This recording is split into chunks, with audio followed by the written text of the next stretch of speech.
ऐसा कैसे हो सकता है कि किसी देश में उस इंसान को कानून बनाने की जिम्मेदारी दी जाए जो एमएलए की शपथ लेते वक्त सामने कागज पर देख के बेसिक टेक्स्ट भी ना पढ़ पा रहा हो सकता है नहीं हुआ है।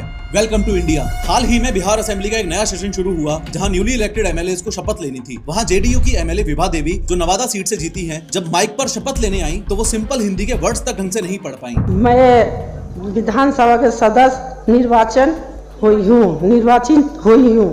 शपथ पढ़ते वक्त विभा देवी ने कहा, मैं ईश्वर की सतत लेती हूँ। मैं ईश्वर से सतत लेती हूँ। हालत ये हो गई कि उनके बगल में बैठी एक और नेताजी मनोरमा देवी को प्रॉम्प्टर बनना पड़ा। वो धीरे से एक लाइन बोलते और विभा देवी उसे रिपीट करती, बिल्कुल वैसे जैसे स्कूल में बच्चों को डिक्टेशन दिया जाता है। और जब मनोरमा देवी ने लाइन नहीं बोली तो विभा देवी जी बोलती हैं, छुटकी बोलना।